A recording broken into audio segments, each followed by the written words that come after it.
قمرون قمرون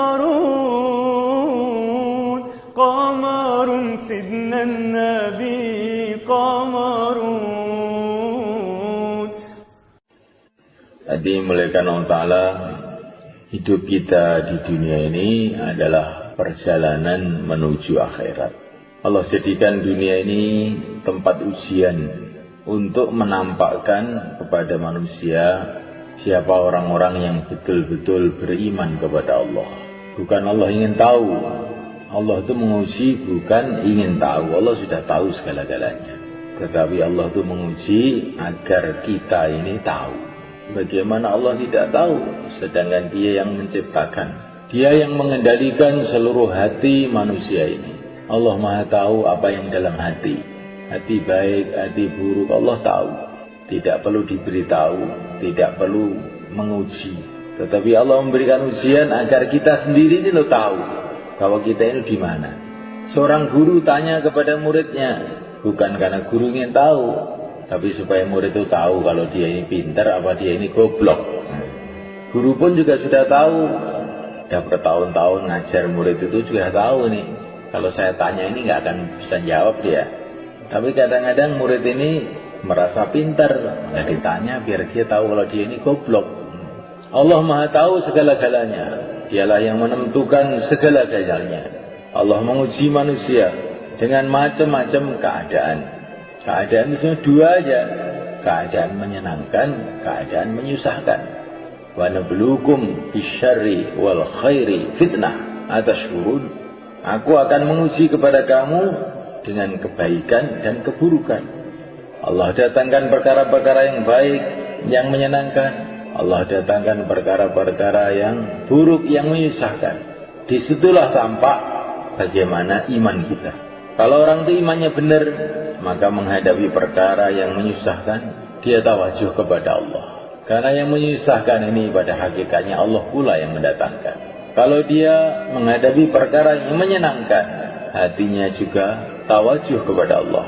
Karena yang menyenangkan ini pada hakikatnya Allah pula yang mendatangkan. Bila Allah menghendaki, yang menyenangkan tahu-tahu berubah jadi menggembirakan, jadi menyusahkan. Yang menyusahkan tahu-tahu menyenangkan.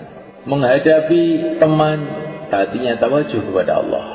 Menghadapi lawan, hatinya tawajuh kepada Allah. Lawan dan teman semuanya dikendalikan oleh Allah. Bila Allah menghendaki kawan jadi lawan, bila Allah menghendaki lawan jadi kawan. Orang-orang kafir di Mekah ini memusuhi Nabi, mengangkat pedang untuk Nabi, tapi akhir-akhirnya menjadi pembela-pembela Nabi. Kita tidak tahu. Hati kita hanya tawajuh kepada Allah. Ini kalau iman itu benar itu begitu. Menghadapi apa saja, hatinya kepada Allah. Hasbunallah, cukup Allah. Kita ini adalah hamba. Hamba tidak punya apa-apa. Kita tidak berhak menilai Tuhan. Kenapa Tuhan berbuat begini? Kenapa Tuhan berbuat begitu? Itu bukan hak kamu.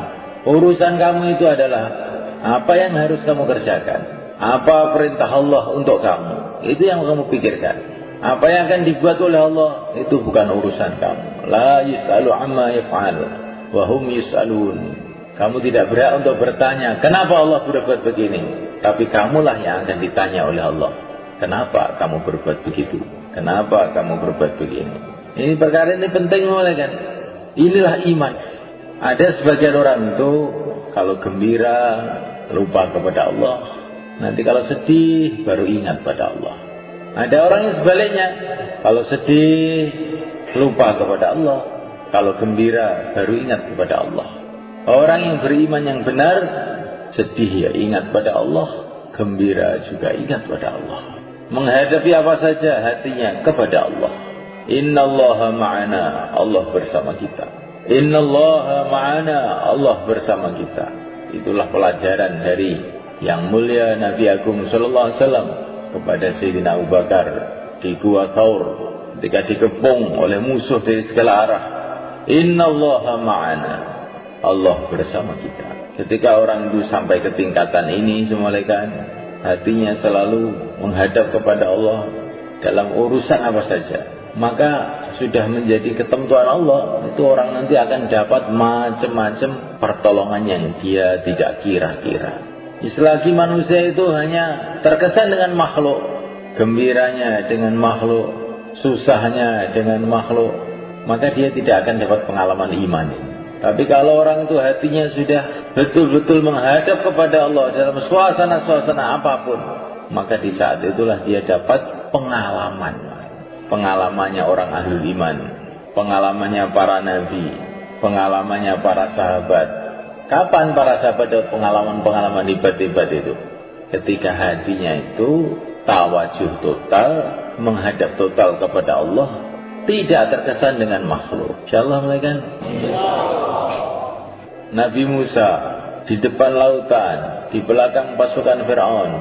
Waktu itulah beliau kasih pelajaran kepada sahabatnya. Inna ma'ya Rabbi, Tuhanku bersamaku. Gak usah terkesan dengan lautan, gak usah terkesan dengan pasukan Fir'aun. Ini datang pertolongan Allah. Nabi Ibrahim alaihissalam menghadapi Namrud, menghadapi semua orang kafir seluruh dunia. Beliau tidak terkesan dengan keadaan. Hasbunallah wa ni'mal wakil, cukup Allah. Akhirnya dapat pertolongan Allah. Itu juga baginda Nabi dikepung di Gua Thaur. Innallaha ma'ana, Allah bersama kita. Akhirnya datang pertolongan Allah. Nah, kita belajar begitu insyaallah malaikat. Ya, supaya kita ini bisa istiqomah iman seperti ini malaikat. Caranya itu gimana? Kalau kita ini istiqomah dalam perjuangan Rasulullah sallallahu alaihi wa ala alihi wasallam. Kalau orang itu istiqomah dalam perjuangan Rasulullah, ini hatinya itu akan jadi mudah istiqomah iman. Pertama kali istiqomah dakwah, di mana saja bicara agama. Bicara itu penting namanya. Karena kalau orang itu bicara, itu mesti mikir akhirnya itu. Sebetulnya mendengar itu juga menjadikan orang mikir, tapi lebih kuat mulut. Karena kalau mulut bicara, telinganya mesti mendengar, ya enggak? Kalau mulutnya bicara, telinganya mendengar, akhirnya otomatis otaknya berpikir. Kalau otaknya berpikir, lama-lama hatinya terasa. Nah, mendengar, berbicara, mendengar, berbicara, mendengar, berbicara.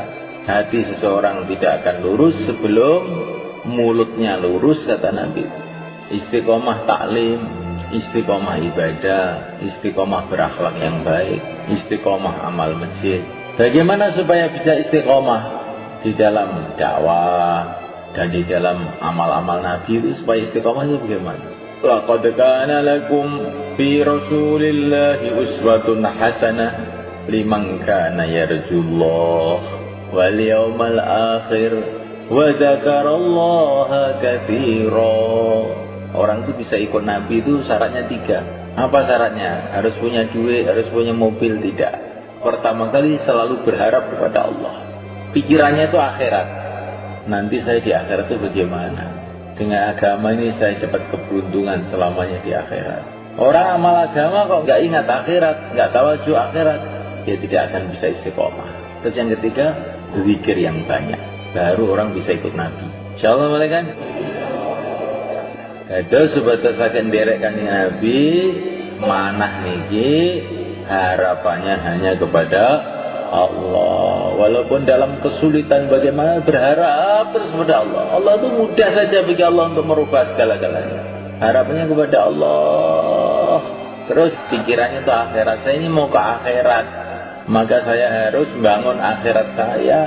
Terus yang ketiga, banyak zikir. Karena orang itu kalau nggak banyak zikir, setannya masuk dalam hatinya, akhirnya lalai. Setannya masuk dalam matanya sehingga ngantuk. Nah, setannya masuk ke telinga sehingga diomongi orang diatekne, gitu.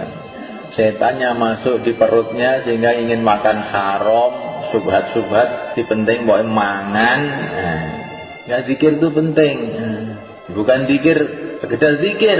Wa dzakarallaha katsira, zikir yang banyak. Nah, tanpa zikir yang banyak orang nggak akan bisa istiqomah dalam ikut Nabi. Maka untuk supaya bisa begini bagaimana? Harapannya kepada Allah terus, pikirannya ke akhirat terus, ya. Zikirnya yang banyak. Insyaallah malaikat.